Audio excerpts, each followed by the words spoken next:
Good evening, everyone. Welcome back. Straight into it. This public hearing is called to order at 6:31 p.m. on September 7th, 2023 at the Brooklyn Community Board 14 District Office. The purpose of this hearing is to hear public testimony with respect to a special permit application to the Board of Standard and Appeals, calendar number 2023-21-BZ. 1337 East 24th Street, Block 7660, Lot 29. Application has been made pursuant to Section 73-622 of the zoning resolution of the City of New York to request a special permit to allow the enlargement of an existing single-family home in an R2 zoning district, contrary to the underlying floor area FAR ZR 23-141, open space OSR ZR 23-141, side yard ZR 23-461A, and rear yard ZR 23-47 requirements. If members of the public wish to testify on this issue, you must register for time. Please sign up at the back table with Sarah. Please state clearly for the record if you are a resident or organization, if you are representative. This first speaker will be the representative for the applicant. I want to welcome Jay Goldstein here, and presenting for the applicant will be Bonnie Rose. Thank you, Joanne, and good evening, everyone. Bonnie Rose with the Law Office of Jay Goldstein here tonight on behalf of Raymond and Hadiah Sultan. Thank you all for having us tonight and for giving us some of your time. If it could be brought up. Okay, thank you. This should be the one for 1337 East 24th. Yeah, thank you. Okay.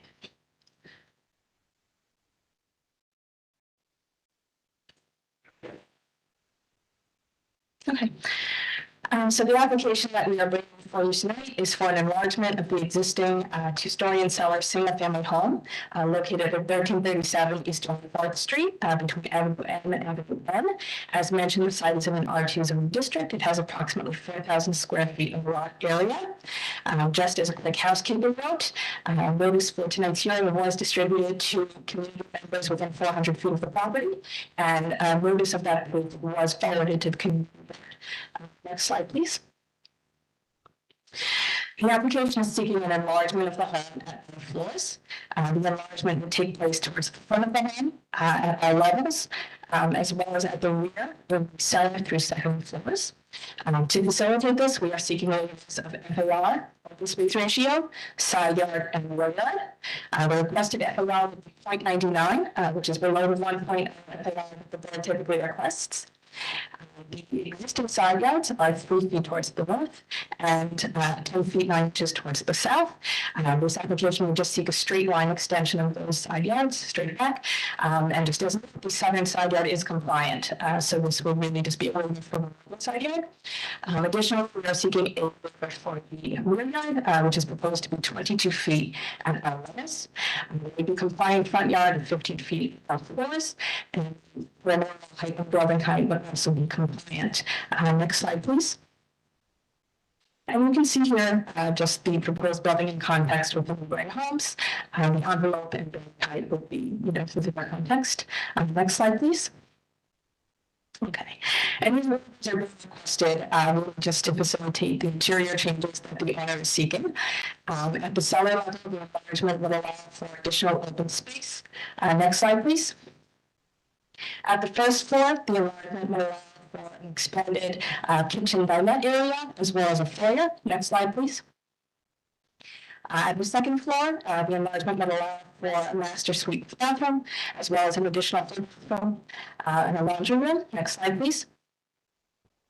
Finally, at the attic, the enlargement will allow for a bedroom, open space, as well as an additional half bedroom. So at this point, if there are any questions, just a quick recap. 0.9 FAR, 22-foot rear yard of levels, and straight line extension of existing side yards. If there are any questions, I'd be very happy to address them. Thank you. Yes. I don't see any members of the public here. There might be one member of the public. Yes, hi. I just wanted to start with any members of the public that had any questions. Not yet. Okay, all right, now we can move on to board members. Here's member Corazon Oriente. I just wanted to, the realtors on both sides of the house, did they reach out to you, to respond or anything? I don't think so, as far as we know, nothing. I spoke to the neighborhood about it. The person was the contract to buy that house. Okay. Because that's my problem. Oh, it's your problem. Okay. I spoke to. Sorry, Jay Goldstein, how are you? Good evening, everyone. I was contacted by a contract vendor for the house to the side of us, who was looking into the plans. I sent him a copy of the plans. We went through the plans briefly. I explained the side yards, which was his major concern, to see what the proposed side yards would be. I have not heard since. I guess it's here. I don't know if you have any questions. I'm happy to answer them. Thank you. Next up, board member Talisha Sabo. So I have a couple of questions for you. We need the questions in the mic for the live stream. One question. Hi, so I have a couple of questions. Number one, you said that you're proposing a 0.19 FAR. What's the current FAR that the house exists at? And the second question, do you have any existing plans? Because you showed us a proposed plan, I think. Do you have any existing house plans, so we can get a sense for how much this is going to change? Sure, thanks for your questions. The existing FAR is 0.66. There was a set of existing plans that was submitted as part of the application. In this presentation, we do only have slides from the proposed, but there should be a copy in the actual application itself. I have a follow-up. If we can go back to the plans.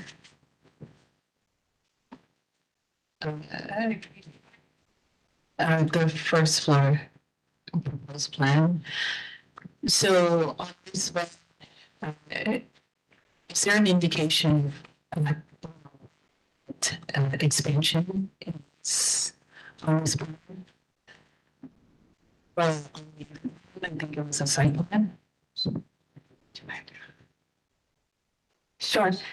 So if you look in the upper left-hand corners, it says like 911 proposed, and my glasses, I can't see there, but it looks like about 5.8 proposed.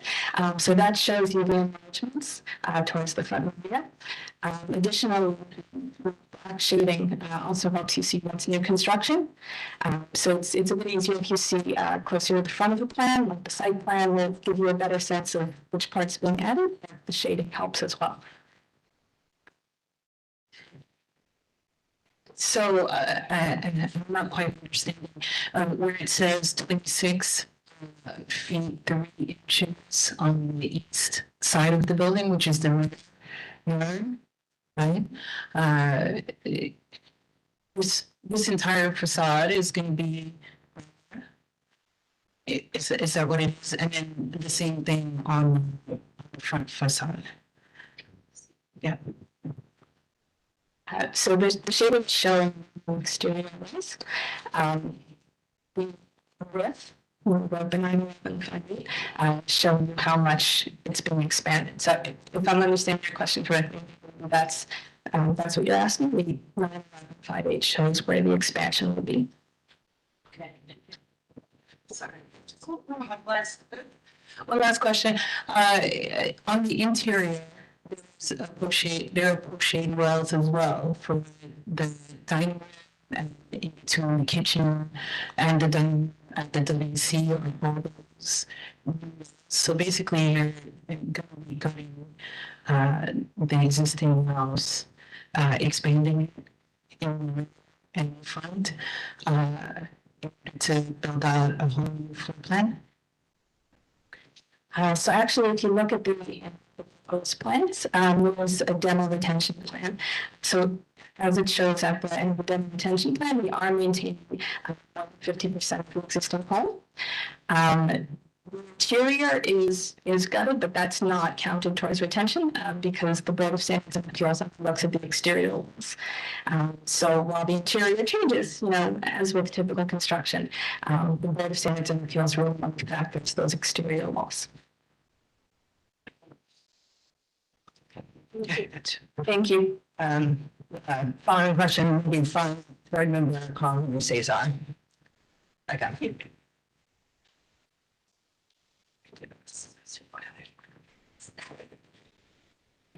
Folks hear me? Okay, good evening. Thank you very much for the presentation. In the packet of materials that you had provided to us, there were two images. One of them was a map and it had a circular kind of border. And it reflected the lots within, it reflected the lots of the blocks within it that had the, I believe they had their permits approved. So I was wondering the chance if that's part of this document. Thanks for your question. So that's not part of the presentation work, but that is for the application. Understood. And so I was hoping that to kind of set the context for everyone else in the room, but basically my question is, in the time that I've been here, there have been questions where even if the proposed FAR is underneath the 1.0, I've always known the board to always have questions about the general, I guess, like feel and context of the neighborhood. And so when I was looking at that graph, not the graph, when I was looking at that map, it did show there were, maybe like a fifth or sixth of those lots within that circular radius. That did look like they did have their requests approved. So I'm wondering, does the board have any question that even though this one has a proposal that would be is there thinking that over time there may be more heads within that region or that block line? So be seeking to increase the FAR as well. So that's it. Thank you.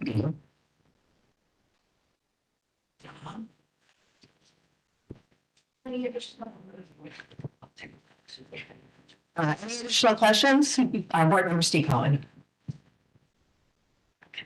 Thanks.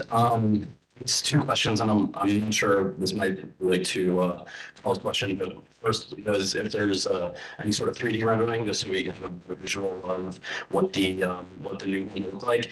And second was, I think I saw on one of the slides that there would only be one parking space based on the new design, and if that's the case, I'm curious, does the family own one car, and what's the plan there? Because I mean, I feel like in most studies that we see, it's pretty common to take out the garage, but usually at least the driveway is maintained, so having one parking space seems like really different than what we usually see here. Thank you. Thanks for your question. If we could go back towards the second slide, all the way to that one, thank you.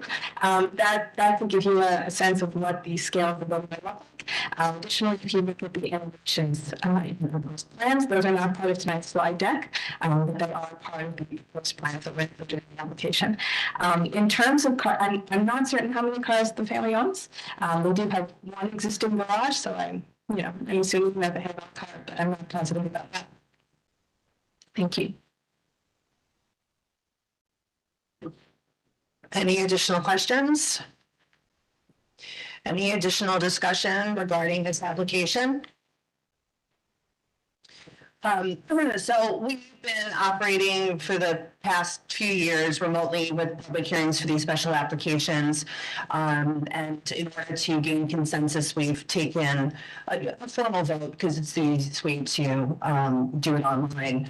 Typically, when we've met in person before that, it was always done by consensus, and this predates me being chair, but I've sat on a few public hearings.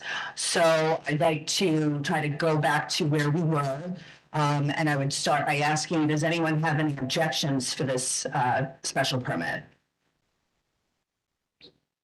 Okay. So then I think that the consensus here is that we will make a recommendation to the full board on Monday to recommend to approve the special permit. Okay, thank you, everyone. Thank you. Thank you. With nothing else, we'll adjourn this public hearing at 6:46. Let me reorganize my notes and we will start the next public hearing. Thanks. I think there's a seat in that corner. Sure, but it's on your-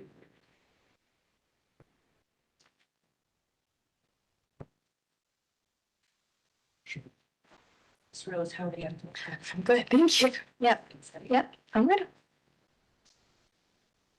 You think I have some sort of like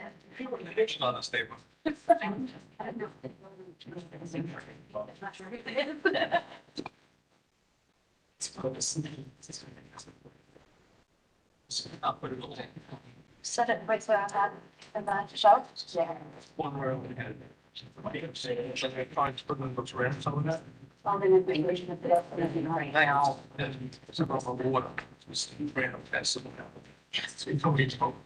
And. Oh, then I probably saw it.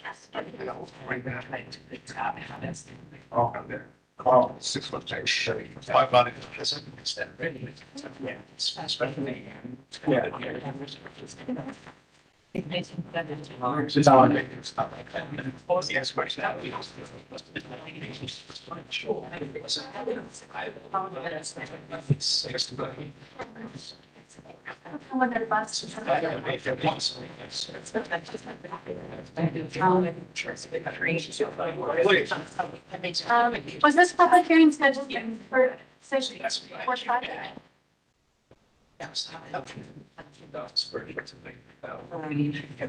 just wanted to ask you about. Sure. A welfare check. Let me know if you have a question or. Ordinance we could have on. We're back in. This public hearing is called to order at 6:48 PM on September 7th, 2023 at the Brooklyn Community Board 14 District Office.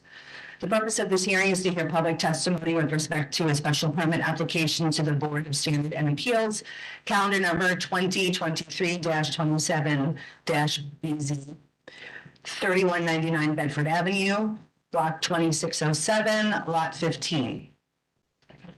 Application has been made pursuant to sections 73-622 of the zoning resolution of the City of New York special permit to allow the enlargement of an existing single-family permitted R2 zoning district, contrary to the underlying floor area FAR ZR 23-141, open space OSR ZR 23-141, side yard ZR 23-461A, and rear yard ZR 23-47 requirements. If members of the public wish to testify on this issue, you must register for time. Please sign up at the back table with Sarah. Please state clearly for the record your name, if you are a resident, or organization if you are a representative. The first speaker will be the representative for the applicant. I want to welcome Jay Goldstein, representative, and the presenter will be Bonnie Rose. Hello again, everyone. Bonnie Rose with the law office of Jay Goldstein. I'm here on behalf of Joshua and Diane. The application that we are discussing right now is for the enlargement of the existing two-story and cellar single-family home located at 3199 Bedford Avenue. The home is on the east side of Bedford Avenue, between Avenue J and K, also in an R2 zone district, approximately 3,750 square foot lot. Just as a note, once again, so tonight's hearing was distributed to those within 400 feet of the property. Approval that this was forwarded to the community board. As an additional note, this property also received approval from the Appeal Board and the Board of Standards and Appeals for an FAR 1.0 of 12 feet and side yards of approximately 2 feet and 8 feet respectively. That has expired, and so we are coming before you tonight with an approval, which has actually been somewhat reduced in scale. Next slide, please. Okay. So the application is seeking an enlargement of the home at all levels towards the rear, as well as at the front at the second and at the wheels. Once again, to facilitate this, of the FAR, open space ratio, side yard, and rear yard. Most FAR would be 0.63, once again below for that applicant requests, as well as is already approved by building department and BSA. Seeking straight line extensions of the existing side yards, which are 4 inches towards the north and 11 feet 3 inches towards the south. Again, the longest side yard is easily because the side yard is already compliant. And we'll be seeking 20 feet at the first floor, 25 feet at the second, and 20 feet at the attic. There's an existing 10-foot front yard, which would be maintained, compliant and out of the floors, and heights, building height will be compliant. Next slide, please. And just to give you a sense of the building context, once again to show how the height and the surrounding homes. Next slide, please. In terms of how the interior space will be affected by the enlargement, the cellar, we see additional space, as well as the inclusion of a bedroom. Next slide, please. At the first floor, enlargement will allow the lounge, kitchen, and dining, as well as an expanded living room. Next slide, please. At the second floor, then you will have the inclusion of a master suite bathroom, as well as a lobby. Next slide, please. And at the attic, for a bedroom, a living room, a bathroom, and storage. Again, 0.16 straight line extension of the side yards. 20 feet at the first floor, 25 feet at the second, and 30 feet in the attic. Any questions? I'd be happy to go. Thank you.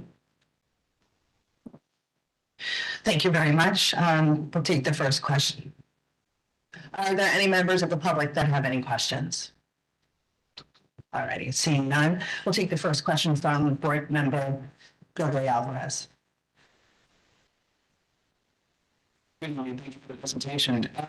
You mentioned that this is subject to an expired approval. Could you just describe what the differences are between what was previously approved and what is being proposed here? I know you mentioned there are some changes and maybe it's reduced. So if you just kind of walk us through them. Sure. The MPI is being reduced from 1.8 to 0.163. The side yards are a little bit different. The existing side yards are 11 feet inches and 3 feet 11 inches. So we're seeking extension of that. Previously, we approved for side yards of about 2 feet and 8 feet. And the yard will actually be the same with the first floor of 20 feet. At the second floor, it was previously approved at 20 feet. It would now be 25 feet at the second floor, 30 feet. Okay, so I'm sorry, I didn't really understand. So the side yard approval originally was for what? What was the grant? So 2 feet on one side, 80 feet on the other. So the side yard probably won't be reduced as much, but the FLR is reduced. Right, so 2 and 8, 2 on the south side, 8 on the north side? I can check that, which specifically approved. Okay, and then, all right, 2 and 8, and then now we're asking for 3 and 11. So, okay, so it is a reduction, right? Okay, that's all I need to know. Thank you. Next question from District Manager Sean Campbell. Is this a application because of the changes instead of being a special, or it would be a SOC if it had been the same, but it has to be a whole application because of the changes? Also, the prior one was in 2008, it's expired. Okay, So we really need to bring an application at this point. okay. Next question is from board member Barton Brisson. First, I want to commend you all for putting up a building that's actually all smaller, too adjacent, because too often we see these enlargements that start towering over the neighbors, and I start worrying about shade concerns. But I'd like to dig in a little bit more about the expiration. Was it owing to, I mean, it's 15 years? It's a while, yeah. Finance related, or can you just enlighten me? No, I mean, at a certain point, BSA requires construction within a certain time frame. So once you've passed that, it had really never been acted upon. So this It point, expired how long ago? I guess in 2012, something like that. Okay, it's the same owner. No, it's a different owner at this point. Thank you. Sure.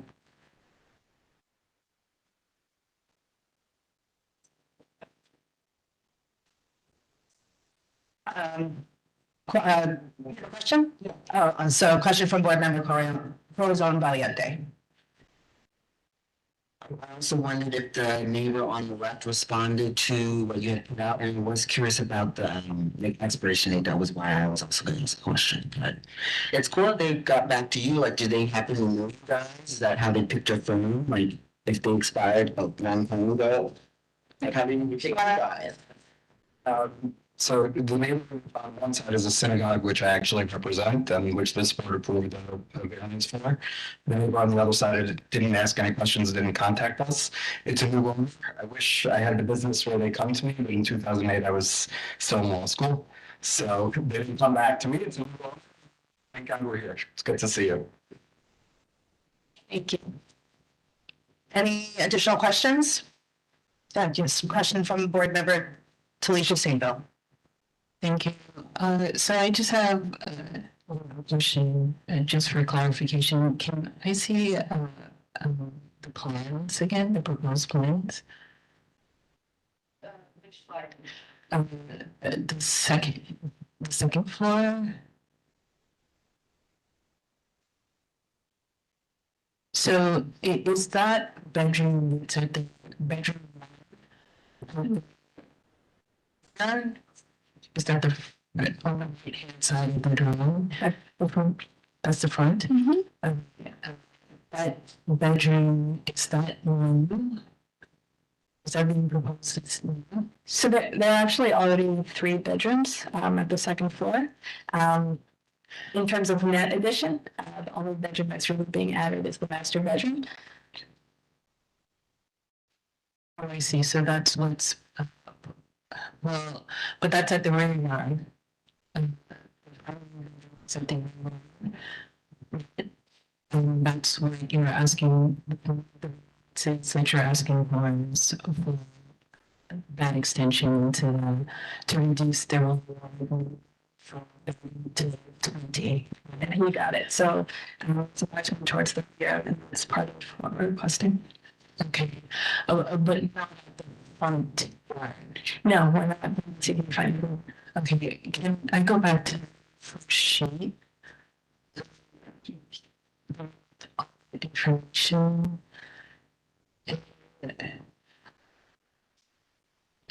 Okay, all right, I understand now. It's okay. So backwards. I wrote them. Okay. Yeah. All right, thank you. Sure. Thank you. Yes, question from board member Carl Henry Cesar. Thank you again, Lonnie. So to piggyback off of what Jalisha Salmon's question, could you go back to the second floor slide, please? So where it talks about the new second floor roof terrace, that would impact the front yard. Yeah, so I mean, the front yard would still be compliant at the second floor, and the attic would be 15 feet.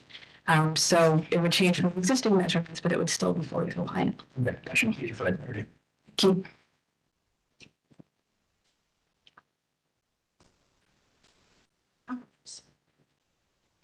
Any other questions? Alrighty, do we have any objections to this special permit? No one objects, so can I assume the consensus is that we will make the recommendation to the full board to approve, make recommendation to approve the special permit? All right, see a lot of heads, okay, great.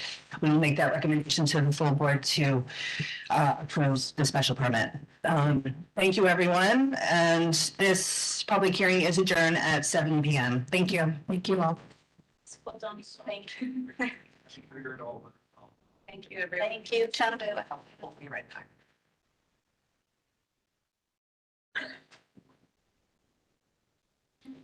I know you could put my comments.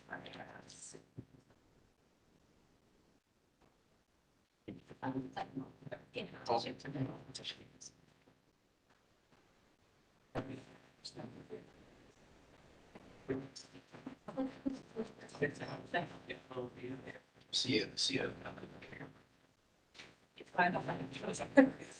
Sure. Yeah.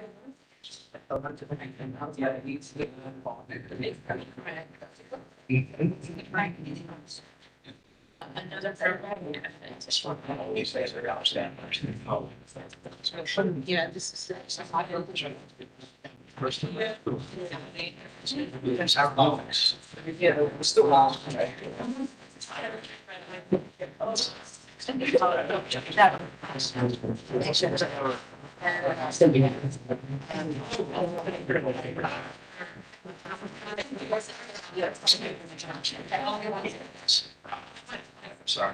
It's just. I agree. You're sort of in lots of.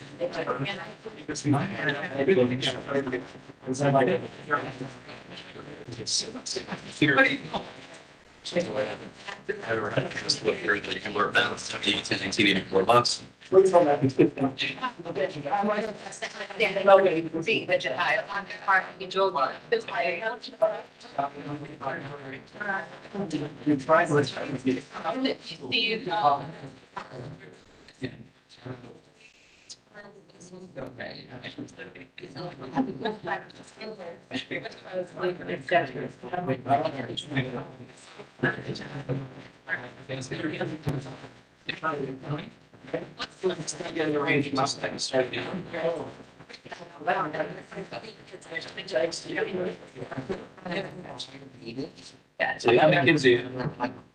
It's the public hearing, so I guess we get to live. Public hearings the first. Yes, the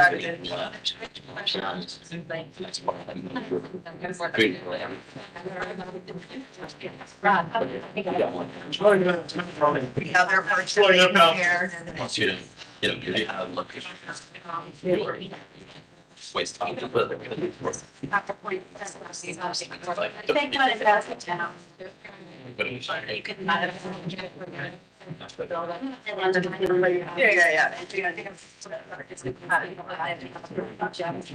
That. Maybe, two people share if you want to, trying to save a little bit of paper. I think everybody has their phones too.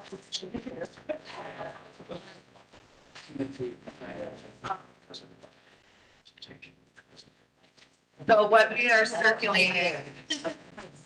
That's a couple of times you. So we're circulating the document that was created at the committee of the whole. Yeah.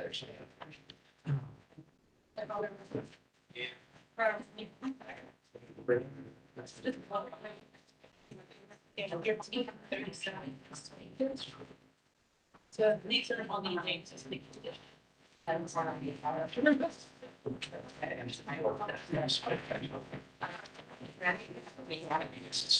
Anybody else want to call?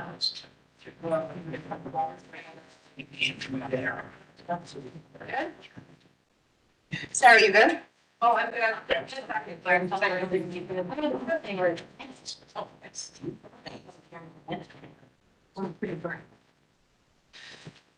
Hey, everyone.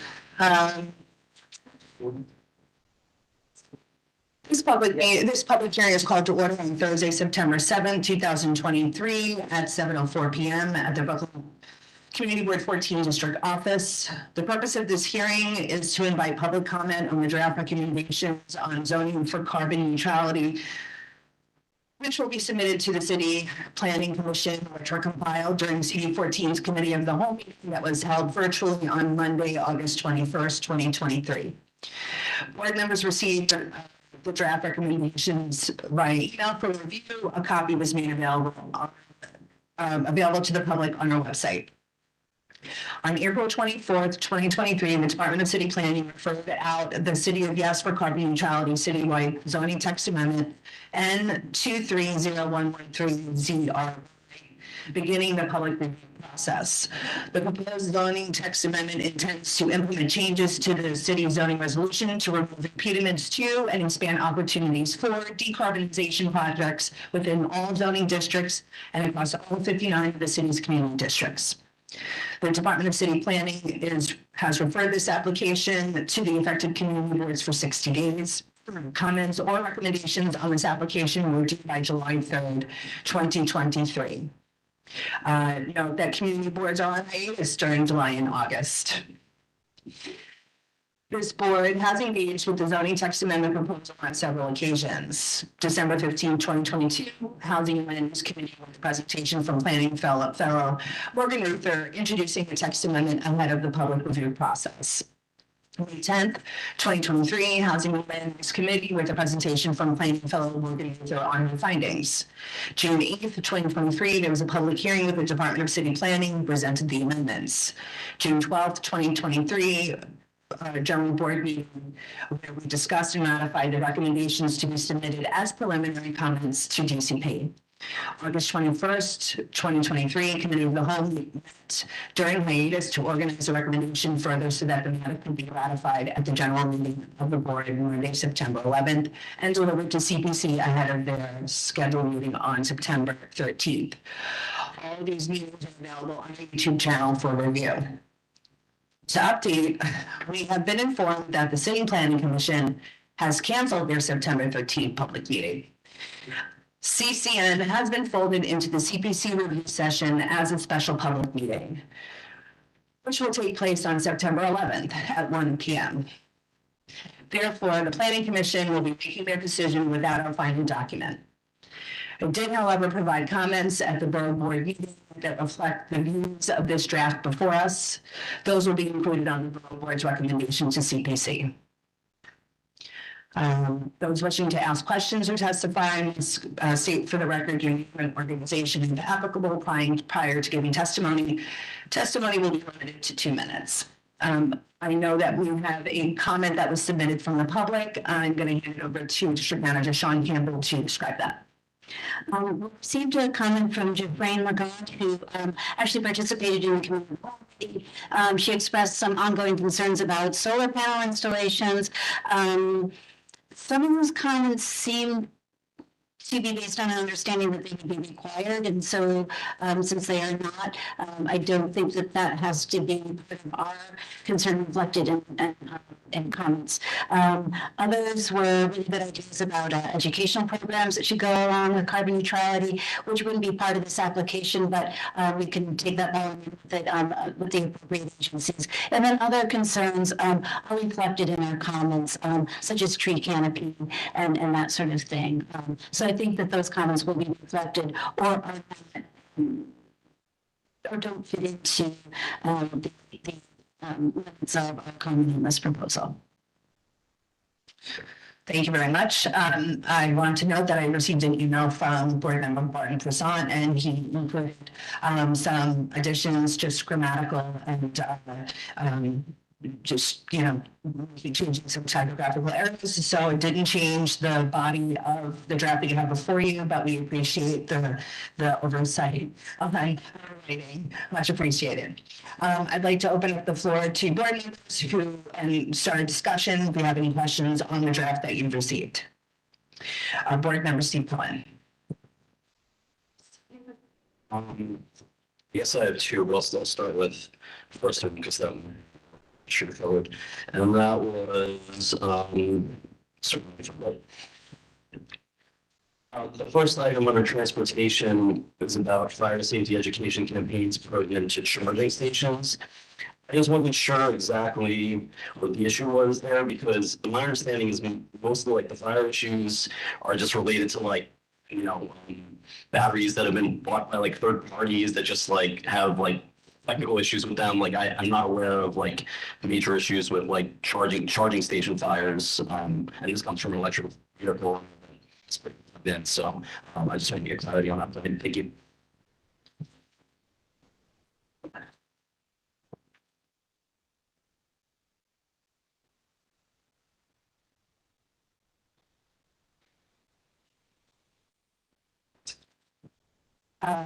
So this document is an amalgamation of the conversation that took place at the Committee of the Whole. I don't remember the conversation about this. I have some recollection of it is that kind of stemmed from FDNY at the board meeting or another PCP public hearing stating that they simply did not have, I think it had more to do with storage in residential zones as of right. And FDNY's comment that they simply did not have any experience fighting lithium battery fires on roofs.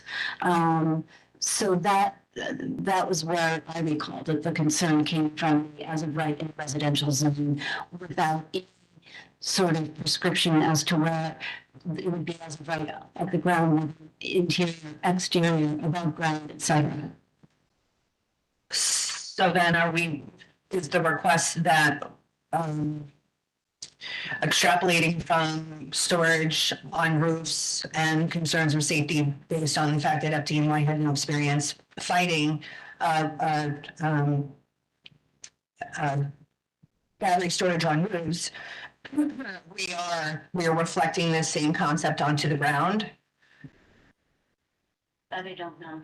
Because this is not aerial, right? This conversation, what we're talking about, charger stations that are charging stations, bike lanes, bike corrals. Yeah, I guess, my confusion is solely with regard to the pertinent to charging stations. I think if you took that part out and just made it more general, that seems fine to me. Yeah, it's just because I'm not sure what the issue is specifically with charging stations. I understand the batteries themselves, but aside from like, yeah, I mean, there might be, it's usually the batteries themselves. It might occur while charging, but I don't think it's necessarily a charging station issue. Yeah, no, I would echo that. I think that maybe if you just take out charging station and put in energy storage, I forget what the defined term in the text amendment is, but whatever that term is, energy storage facility or energy storage, right, system. Yeah, maybe we just swap out that. That seems like a good. I just want to clarify, are we talking about, because in transportation, the expectation is that there will be bike and scooter parking made available more widely as of right. So are we talking about charging for those types of e-bikes and scooters in buildings? Because that's what I'm seeing here in this statement. Yeah, I think that would make more sense for transportation. Right, does it make more sense to you now that the concern is maybe not with charging stations themselves, but with the actual vehicles being charged? Go ahead. That was how I was. There you go. That was how I was reading that they're talking about safe charging when people have buildings, like 7 plug and 7 cord. Is that what y'all are going with? Well, with this particular, I think because the zoning text amendment makes way for more bike parking, which will include e-bikes, which will be charging facilities. I think the concern is extrapolated based on fires of aftermarket lithium batteries. So this would be fire safety education pertinent to original or batteries that are reliable. Does that make sense? Okay. This is one of the put it in say. I mean, because I'm thinking if the FDNY wants to come in and teach people, I want to make sure they teach people the ways to use each station or whatever. They might still want to make up the station thing. Okay. If you would pass it that way. Comments from board member, sorry. Yeah, I think my understanding of this is both that the batteries themselves potentially pose risks if they're non-compliant. And I think that there are a lot of ways that when people build charging stations, they could include ways to protect, say, the section of the bikes that are electric bikes that have batteries, regardless of if they are UL certified relatively safe batteries or otherwise, you could put in a few fire safety measures. I know some people who have UL certified batteries in their homes that are people who have UL certified batteries in their homes that are from their electric bikes, and they keep them in, say, a fire safe box or something or a bag, so that if something were to catch fire, they would be able to stop that fire from getting to the rest of the bike room, getting to the rest of the apartment and so forth. And I think that would be a really reasonable measure to include as a recommendation for these charging stations wherever they're being placed so that they are safe for everyone who is using them as well as all of the nearby buildings. Okay, thank you. I wrote a note on that and make that change. So we're just gonna change it from charging stations to fire safety education campaigns about OEM batteries, and then we'll add the information that board member added about building charging stations that with package from malfunctioning batteries. We'll bullshit it. Okay. All right. Leave it out on the floor. Next, any other questions? Yeah, yeah, you had two. Yeah, sorry.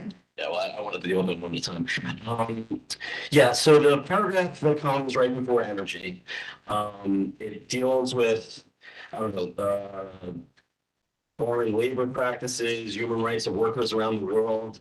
And I don't know, just reading it, I realize it's very well intentioned. It just seems a little bit more than out of our purview to asking the city to kind of get involved with like what seems like federal trade issues or like, you know, company decisions regarding which companies, which countries to rely on for batteries. I mean, also it says like economic concern about economic impacts when like that seems backwards to me, like the economic impacts for some of these countries that have lithium mining should be positive because it'll generate more for the local economy, which would seem like it would help people.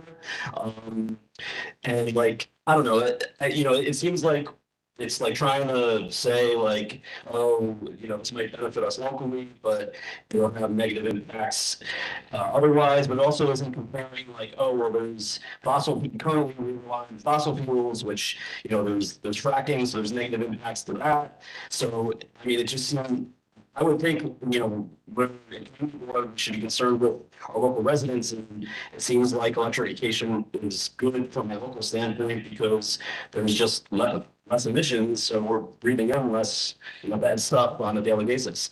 Yeah, I think, you know, obviously, you know, if individually we feel strongly about this, you know, we always like, you know, contact our Congress people, senators, and companies and things like that.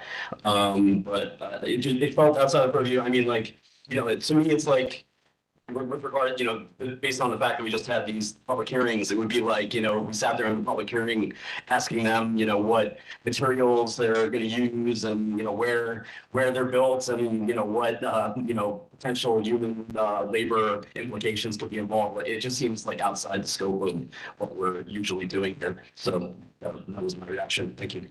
Thank you. I'm not sure if you were at the committee of the whole, this statement, at least the part in blue was well received. I think it's important, even if it's outside our purview, to make note that while we're making our local communities cleaner, there is a potential that we're making the rest of the world dirty to do so. I will open it up to the floor for further comment and discussion.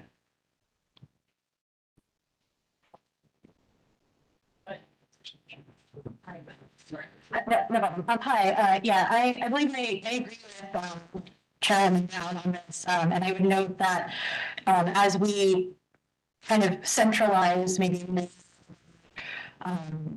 electrification and other sorts of ideas, and we're able to ask this, you know, the city and the state and the federal government and so forth, they will have more control of making sure that that energy is delivered cleanly to us. So I think that this is maybe just, in my view, I like the idea that, you know, we're trying to make that easier for them as well as part of the consideration. And I think this reflects it. So respectfully, I agree with the first comment here. It's about, we're trying to make a bunch of proposals. We're trying to keep it focused. The concern is, I think that while these are good intentions, the focus may be shifted outside of the main goal.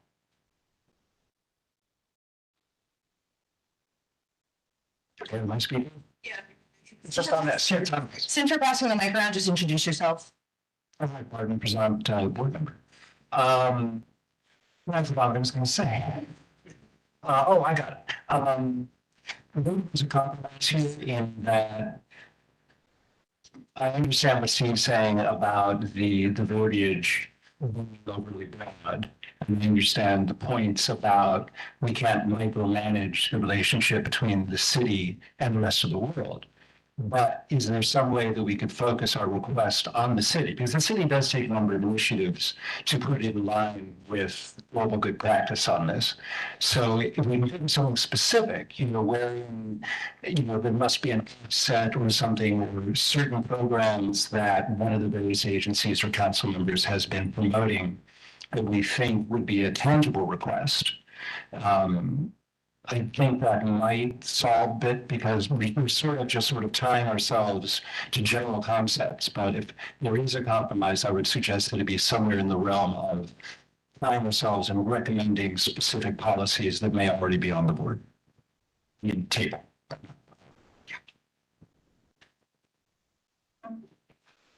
Well, I'll say that, off the top of my head, I don't know of any. And I don't know how to include that in this document. District Manager Sean Campbell. I just want to point out that this is not a condition of approval. It's a question. It's a question of what can the city do to make a statement that acknowledges the, child labor and economic benefits in war-torn countries to various groups in those countries. What can the city do to acknowledge that is going on as we take these steps? It's not a condition of approval. It's just a statement that we have noted that this is what is happening, and will the city do the same to note it? And then what steps are taken with them, follow or not follow, but there would be at least an acknowledgement by the city as we move forward with these plans. So since we have some objection to this paragraph, I think what we'll do is we'll put it to a vote, whether to keep it in the document. So I'll start with those in favor of keeping it in the document. And it doesn't mean that we can't change it from where it is now, but those in favor of keeping it in the document, if you would raise your hands, please. Keep them raised. 1, 2, 3, 4, 5, 6, 10. 10 members would like to keep it in the document. Those who object to keeping it in the document. 1, 2, 3, 4. 4 who object. Anyone wishing to abstain from voting? We have 2 abstentions. Okay, so right now, we'll keep it in our document. Any additional discussion about portions of this draft that we have before you? Board Member Whiting-Presant. Search the microphone. Name, please. Thank you. Thanks. Within the document, we sort of point out, what I think rightfully so, that so much of this is going to result in excess demands for enforcement on the various agencies. And I think, as was wisely pointed, yes, as Sean guffaws. And I think, as we pointed out, enforcement of so many issues moving to these changes has been spotty at best, shall we say. And so I think we definitely need to stress that to make the agencies on notice that we're watching, and that indeed, if we start seeing faults that we can lay at their feet, that we're going to talk about it, and we can probably bring them to committee meetings and have discussions of it. Aside from that fault, the other fault is, and I think this came out when we had our first meeting with Morgan, is that the changes are so incredibly broad. I mean, it used to be DCP would come to us with like 2 paragraphs they wanted to change, and we spend 2 hours discussing how, street fees would be removed or coverage and, or, 4 excess cars in the parking lot. And adopting like this, I've said this before, and I apologize for beating the same drum, but we would take a staff of 20 a year to fully examine all of the ramifications. And I think Morgan herself had said, yeah, she really thinks that they have been enough more than they can chew. It's just one of the city of yes, sets of amendments and proposals. And I would personally ask, and again, I don't know if anyone would agree, but I would just point that out and say it again, that not only is the success of this initiative going to be entirely dependent upon enforcement, but we should not have taken such a massive initiative or initiatives and expected a community board, especially over the summer, to give it full, and proper consideration. Over the summer and just in general, 60 days. District Manager John Campbell. So I think some of the process concerns were expressed in the provisional comments, which were on record in the ZAP portal.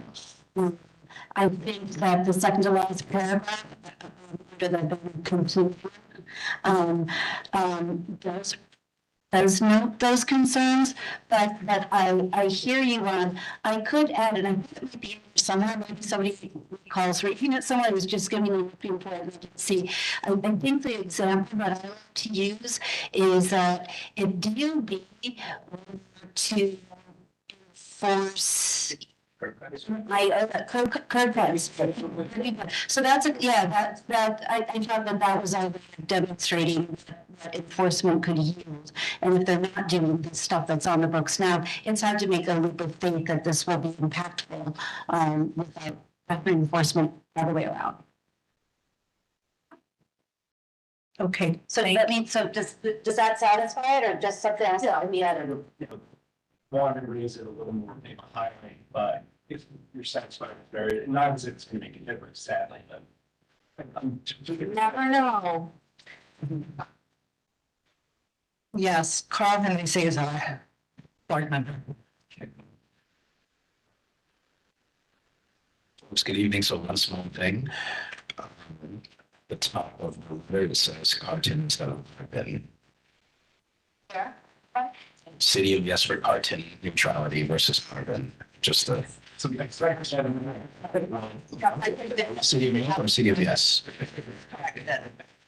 So that's it. That's next year's question. Yeah, we didn't recirculate the version that was thought over with a fine tooth comb by board member Prasad. Just introduce yourself. Hi, I'm Elizabeth Denny. I wanted to just note to Barton's question, we have 2 more City of Yes amendments coming through. I think it would be really helpful if we could request before the ULIP period begins, additional presentations from DCP, particularly as they would pertain to our district, if they could give us kind of some statistics on that well in advance. But I think that would help us have a really, not run into this time crunch and these complications. So let me make a suggestion. If I am correct, our board sees the presentations before community boards does. But we just see preliminary, we don't vote on it, we just see the presentation. It's an open meeting, and there's a lot of seats that are unfilled in that room. So when it's on the calendar for borough board, if board members want to get their feet wet, we can do that. Can I add to that? I mean, we did have them come and present on this and as specific, and had a planning fellow who was very hyper focused on our district. And there are several, what do you call them when they have their information sessions? I think there's one next week on Tuesday or Wednesday. So I encourage everybody to check those out. They're going to certify City of Yes for economic opportunity in October. And so then we'll have 90 days from October. So we're trying to get them here mid-October. But yes, and still somehow they will be to lunch, I think. And then not making any promises, but we are applying for another fellow this year who can help. Yeah, but by the time by the time we get to follow, it's gonna be kind of quick work to get them on the first one, but hopefully they can do some like upcoming city, yes, for economic opportunity, which were, no, economic opportunities next to this housing opportunities, the third one. But we're doing everything we can to try to stay ahead of the 8 ball. Any additional discussion on the document before you?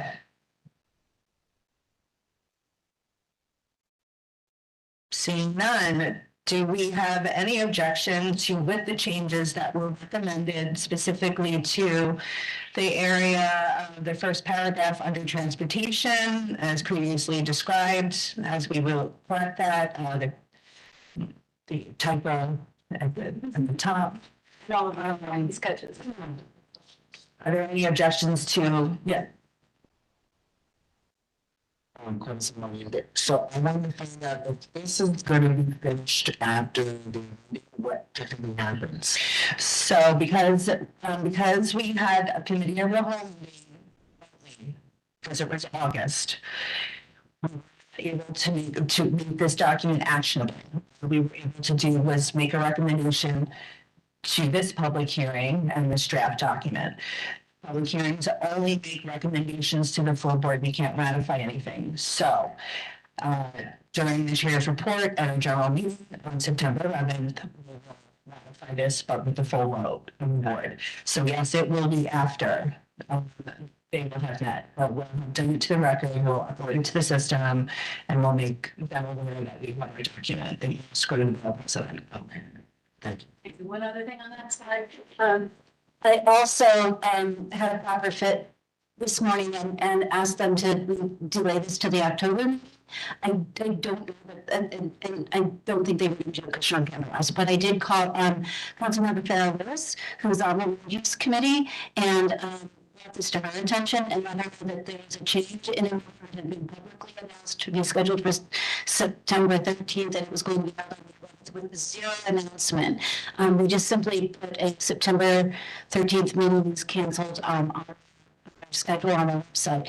And asked her if the Land Use Committee and City Council have been informed that they are not. So she's reaching out. So there is still some possibility that it will get delayed into October, or they will schedule the September. So there's still a chance this will get in. But even if it doesn't, as Chair Brown said, it will be distributed to stakeholders and decision makers, including the City Council Land Use Committee. And as I said, I also put in our comments from all boards recommendation. So we did get a little something in there. just a quick note too, when we hopefully ratify this at, I don't want to be presumptuous, on our board meeting, it will also be then available for city council to review as well, who after the CPC meeting in the ULET process, just to give more clarification. The mix here.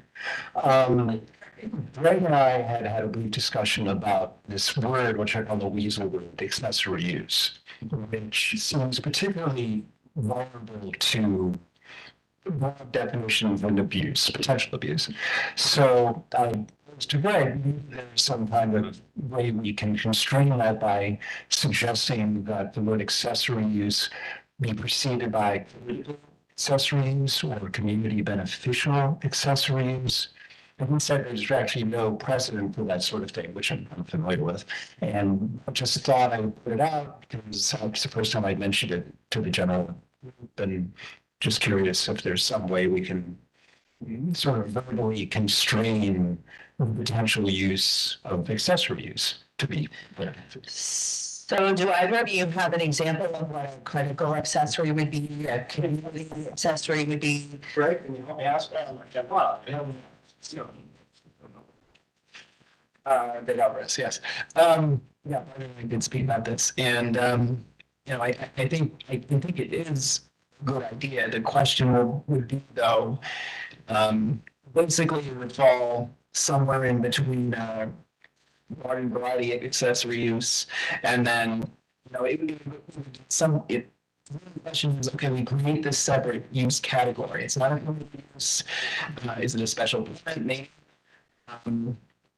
we could, I guess that would be the suggestion, and that would be, I think, contrary to what the goals of these text amendments are.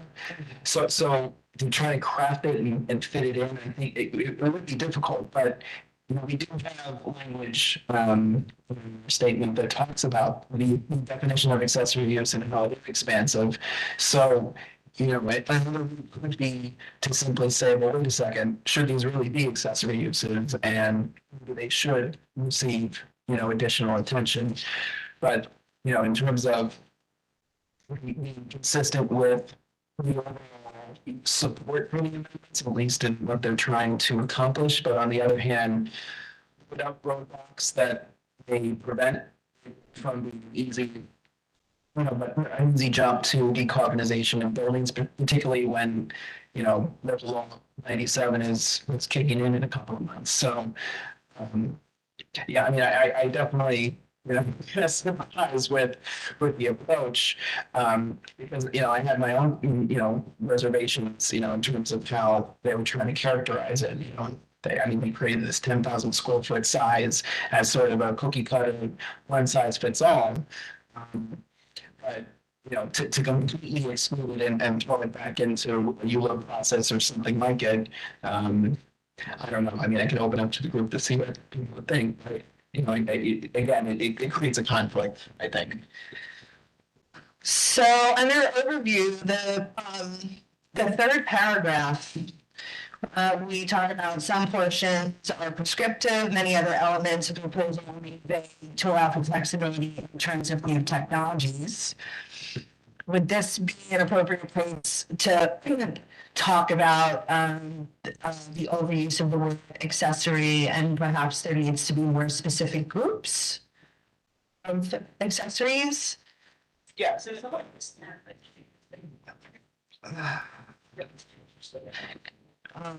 That whole paragraph? Just saying there, you have a noun to it. Yeah.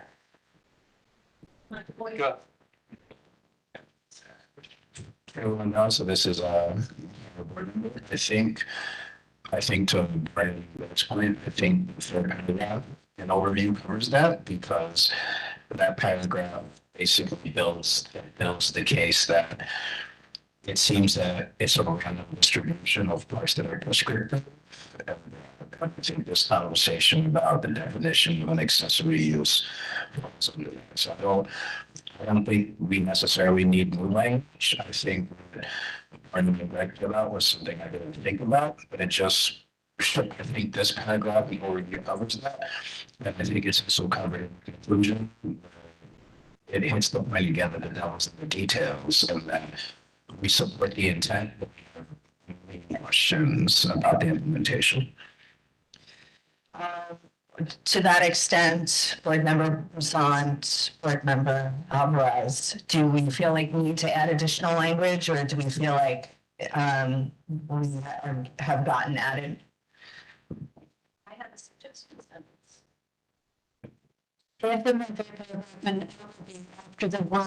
After we recognize the difficulty of the concept of implementation strategies, the expanded definition of accessory use is one such concern. There's one example of this concern, and we opine on it later in this document under the heading buildings.